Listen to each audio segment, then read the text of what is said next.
Hi everyone, welcome. So, something that has been coming up quite a lot for me that I've been moving through for the past couple of weeks. I feel like every time I record a video, it's because I cycled through something, and that when I cycle through these experiences, these journeys, reconcile these things within myself, that's when I want to share, because I know that so many of you experience the same thing in its own expressions in your own life. So this time it was about the divine feminine masculine union.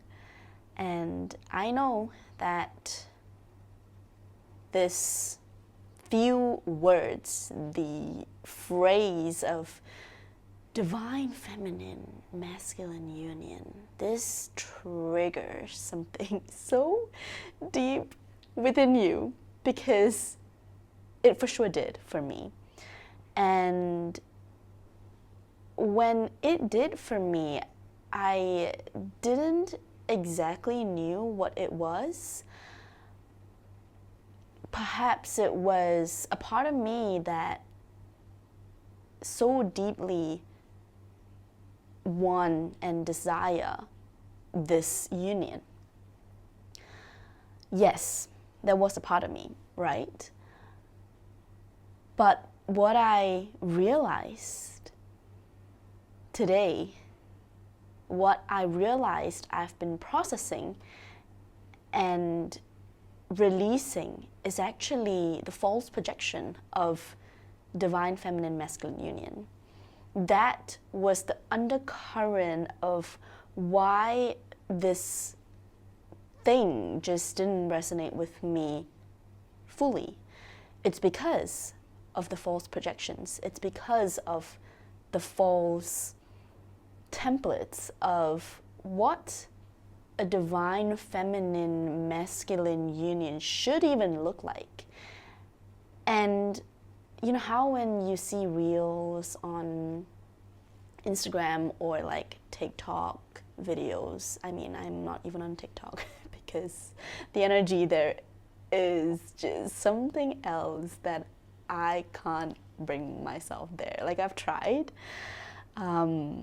I've had friends tell me like, oh, go on TikTok, you'll be like doing so great on there, so many people will love your content on there. And I'm like, but I just can't bring myself to even like be on that app. So anyway, that's not the main point. The main point is, in these videos, there's always talk about how the divine masculine is there. You know, he provides not just the material, he provides the safety, the security for the feminine to be able to like fall back onto something so she can flow and she can feel safe to flow. Yeah, like, I get it. And it's not to say that this whole thing is just false. No. There is truth in that.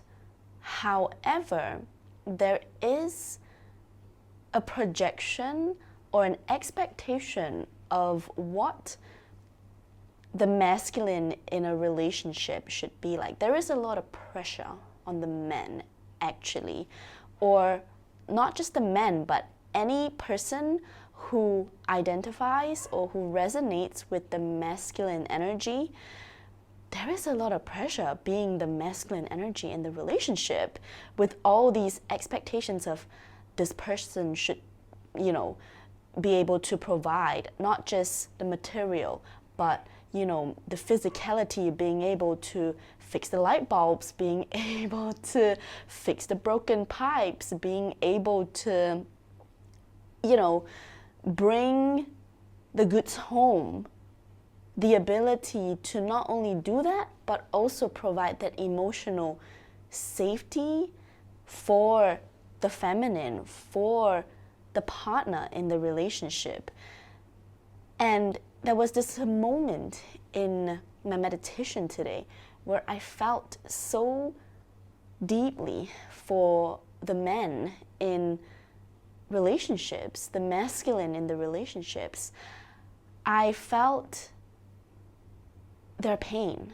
Like there was a part of me that just felt so bad for them because they've been told they need to be all of these things, and therefore this is why they have this.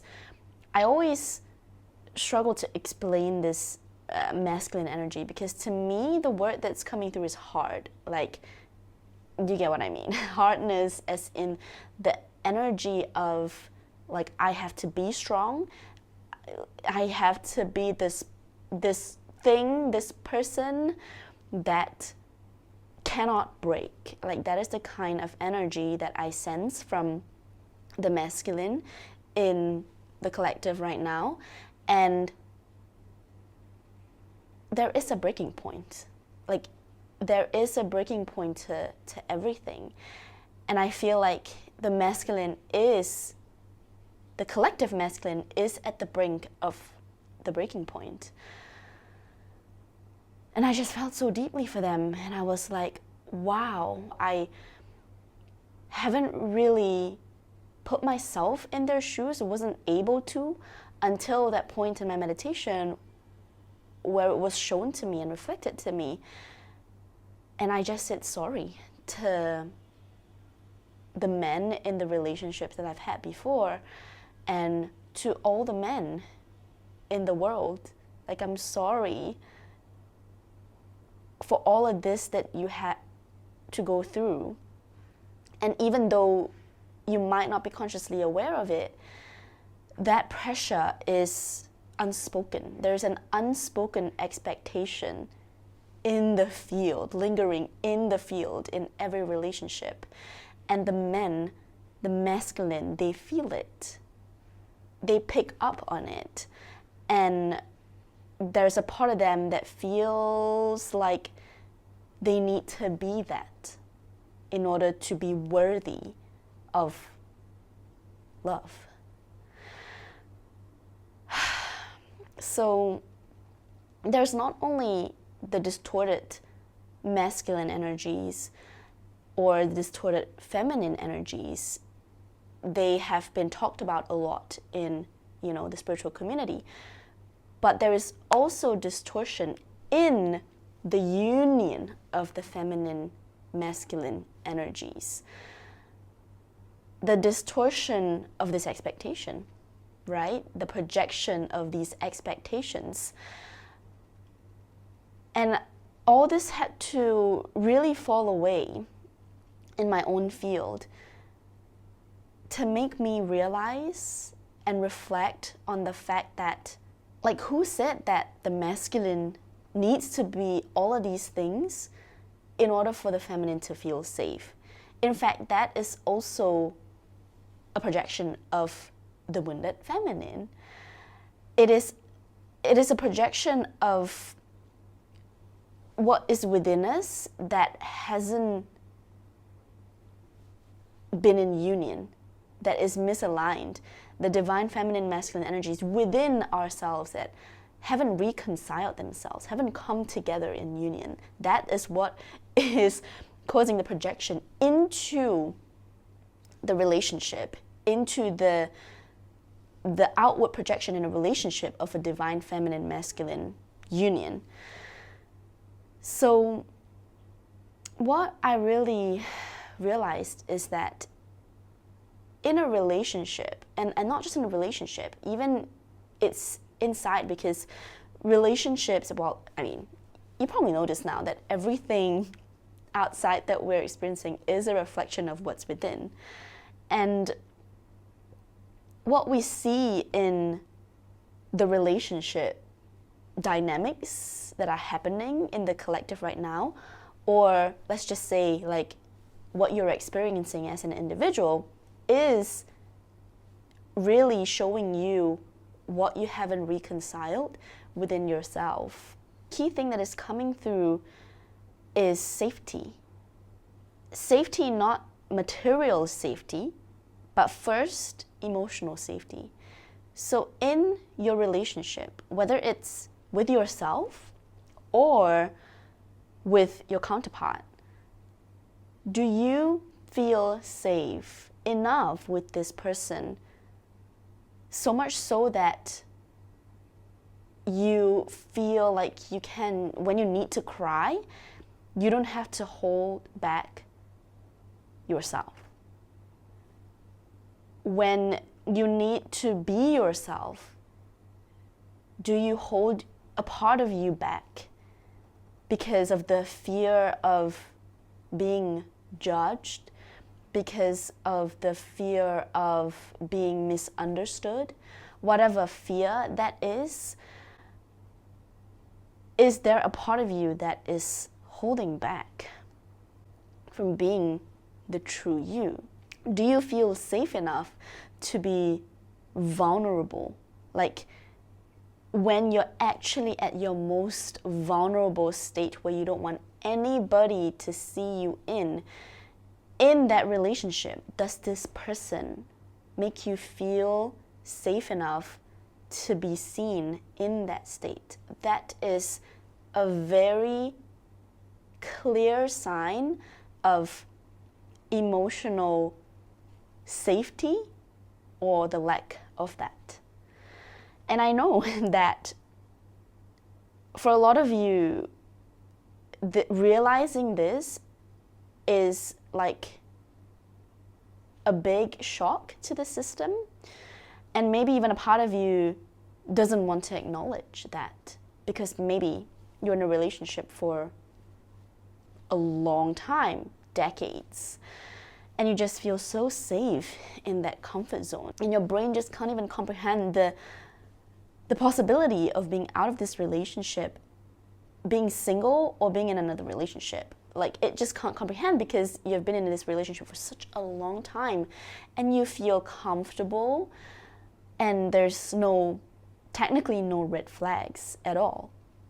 But the biggest red flag is if you can't do whatever that I've just said, because that is a clear sign of what this man feels safe enough for you.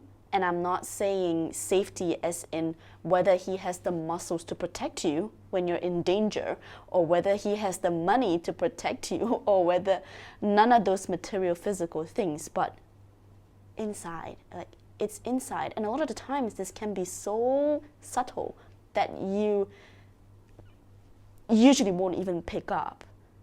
Emotional safety is the foundation. It's like the number one thing that you need to take off the checklist. I mean, if you have a checklist. If that box is not ticked, but all the others are ticked, I'm sorry, it's still a no. That is the one thing that is a non-negotiable in a relationship. And I mean, I'm not giving relationship advice, but this is just coming through because it is what it is. It is what it is, that there is so much projections of a lot of these distractions in the material world, but people tend to forget that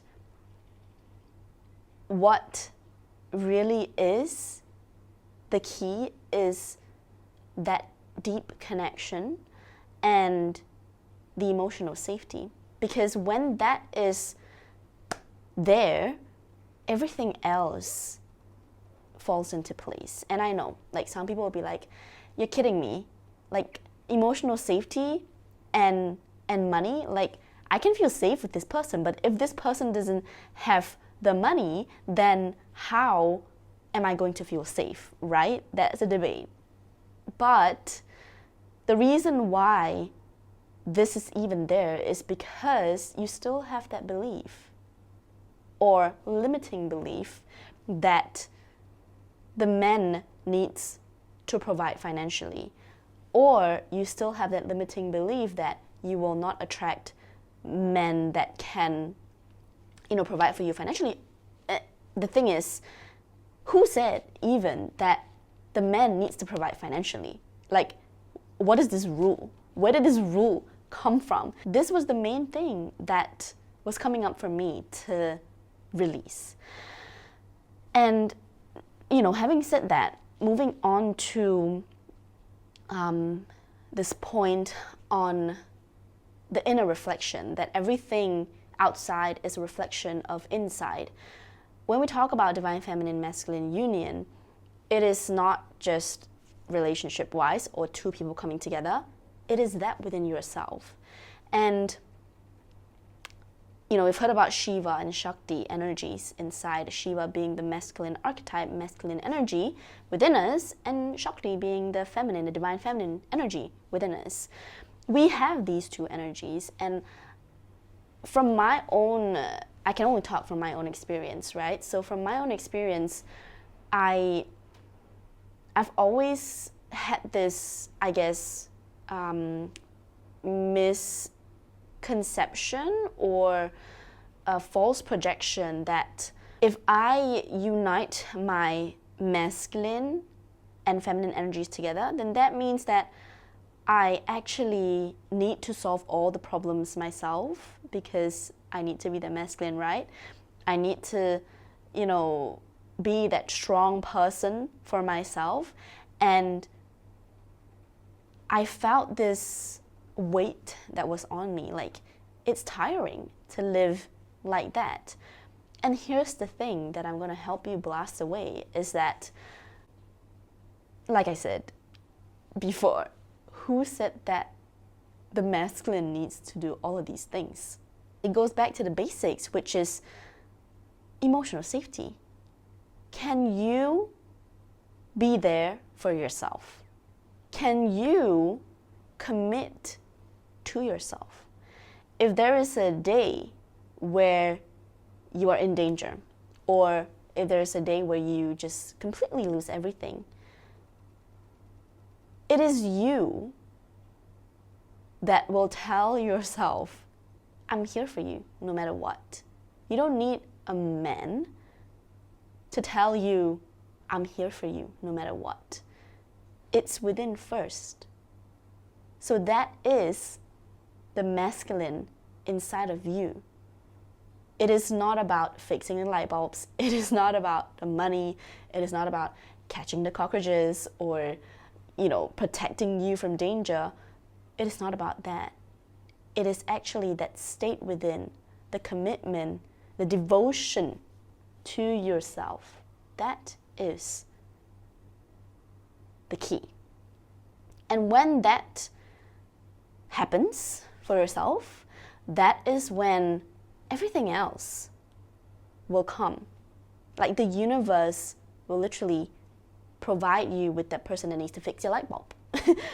It doesn't need to be the man in your relationship or the person in your relationship. It doesn't need to be that person.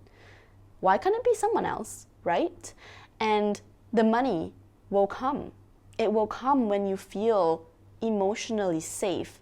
And, when you attract something from a place of the lack of safety, that thing that you attract only brings in or projects more of the lack of safety within you. So even if, for example, at this state, you attract like $1 million, do you think that it really will make you feel safe? No, it's just going to project it even more, the lack of safety, because now you're like, okay, now I have so much money, like what am I going to do with it? Like, I don't feel safe. And it's just going to be the same thing. It's just going to keep looping because it's not resolved within. So beyond the talk of divine feminine masculine union, it literally is you showing up for yourself and you committing and devoting to yourself. You never giving up on yourself. That is just what's reflecting back to us. And there is so much restoration that is happening. Often when something triggers you, it's because there's a part of you that hasn't accepted yourself for that. And I'm not sure how many masculine out there or how many men out there are listening to this, are resonating or not. But there was this little piece that came that speaks directly to the masculine out there, you watching this.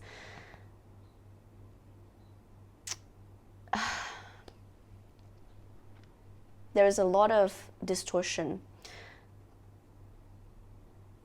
To unite the feminine within you, the one key thing also is to be able to nurture yourself, to be able to soften, to, in a more extreme term, be weak. Because, as you know, the men, the masculine, they're expected to be strong all the time, right? If you cry, it's a sign of weakness, and it's a no-no for men. Why not? Why not? When you're able to soften into your feminine, you don't need to wait for a woman or a feminine energy from the outside in a person to come into your life to hold its space for you. Just like how the female doesn't need to wait for a man, a masculine, to come into their life to feel that safety, to feel that security, because she provides that for herself. And so for the men, it's the same thing. You don't need to wait for someone to nurture you, to love you. You do that for yourself. When you feel weak and vulnerable, can you allow yourself to hold yourself through it without judging, and just be in that state, that it is okay? And I think when we're able to do that we're seeking outside for ourselves, that's when we become whole, and then everything else just comes. Like, you don't look for that outside of you, you know that, right? I've heard many people talk about that. You don't look for this thing outside of you, you look for that within yourself. Everything outside, it's a projection inside. Like, yes, but have you really, really internalized that? So that is the message for today. It is just interesting to observe what I've been cycling through, especially since the previous video on the diamond heart activation. I've been receiving this group container that's coming through regarding the diamond heart initiation. I don't know when this is going to happen, because at this point it's not yet like ready, and I don't know if there will ever be a point in the future where this is even meant to be shared. Maybe it is, or maybe it's just part of my personal journey, and sharing through videos here on YouTube. I have a very deep feeling that I am moving through all of this first to kind of like calibrate myself. So I'm moving through this initiation first to then be able to create this portal, or create this container, or rather not create, because I'm not the one creating it, but embody this and hold that space and the container for then others to be initiated into this. I don't even know if initiate is the right word to use, but to experience this restoration, this recalibration, this restoration. There has been a lot of details that's been coming through about money, about time, and then now this feminine masculine thing, and the grid lines. So these 4 things and more is a part of this this program, this group container, this mastermind, whatever that is called. So I think there will be a waitlist, maybe in the description box by the time this video is up. At the point of recording this, I feel very deeply for this, and there was a message that, and multiple messages that come through to me is about this void that I'm in right now, that is preparing my vessel for this thing that is going to come. And the message was very clear that you have to experience this directly. It is not something that you learn from someone and then you just copy and paste it, because it just is not truthful, and it doesn't work that way. And the transmissions that come through when I have moved through it, embodied whatever I need to embody, the lessons, the frequencies, then when you're in this container, whether you show up for the calls, whether you receive the activations or not, just the mere fact that you have signed up for it and you have invested yourself into it, committed yourself into it, you're already receiving the transmissions. So it is a sort of like a transferal of whatever I've been through into your field, and then you will experience it directly for yourself in your life. So I am not really the teacher, but I'm just the holder of this container, of this frequency, I guess. So that's that. If you sign up for the waitlist, I'm thinking, maybe I'll do like an early bird thing and you'll be notified by email as well. The other thing is that this is very interrelated to the Egypt trip that's coming up in November of this year, 2025. And if Egypt has been calling you, the land of Egypt is very potent in a sense where it's not like any other sacred site. Just something about Egypt feels like a deep soul remembrance. And by soul remembrance, I don't mean like past life remembrance and stuff like that. No. It's very intergalactic as well. It reveals the galactic nature of us and our origins, and a deep remembrance within that connects to the cosmos, to the galaxies, because that's where we came from. So it's not just a remembrance of like this life or the human incarnation, but a cosmic remembrance. And when we talk about distortions, when we talk about false overlays and false projections, a lot of these energetically potent sites are heavily distorted over time.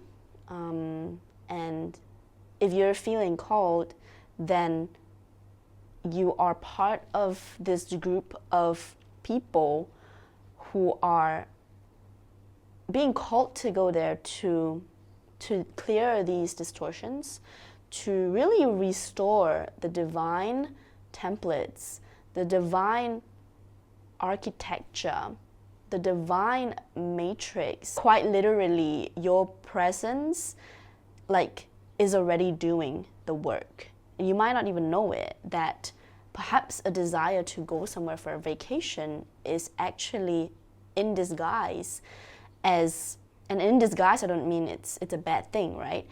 These desires are actually guiding you somewhere. It has to be planted into you as a desire so that you want to go there. Because maybe if they gave you the real reason, you're like, nah, I'm not gonna go there. So it sort of morphs itself into a desire, maybe someone there that you want to meet, or a friend, or a place that you really want to visit, an experience you really want to have. Those desires are actually sort of attracting you there. But then there is a very, very deep layer of, hey, you're actually going there and you don't even know that, but it's divinely planted as a desire, divine desire, to bring you there so that your presence, because your presence has its function already, like it's there. That diamond heart in you is pure, it's uncorrupted, it is indestructible and not destroyed, having, all of these experiences in life that when we talk about all these overlays, like there's this part of you that is just untouched. And this part of you is non-dual in nature. There is no right, there is no wrong. Even in the extreme cases, there is no right, there is no wrong. It just is what it is, that it's happening. And it needs to happen this way so that whatever happens can reflect something back. Not just to you personally, individually, but also on a collective level as humanity evolves. So this part of you, this function is there, right? And it's not like attacked by any virus, nothing, it's untouched. And this is in your field. And when you go to that place, it is interacting with the field of the place without you even knowing it. So, when people talk about grid work, like the question is always, like, what am I supposed to do? Like, am I supposed to bring crystals? Am I supposed to do this, do that? Like, no. You're already doing it anyway. So you just need to go there. You just need to be there. And whatever needs to happen will happen. You don't need to think about it because this interaction is not on a conscious level. It is beyond. It is beyond what you can even comprehend. So if you resonate with all of this and would love to come along, then link is in the description box below. It is by application only. So after the application, we'll reach out to you and then have a call to discern whether this is right for all of us. That's that. I'll leave it here. I will see you in the next one.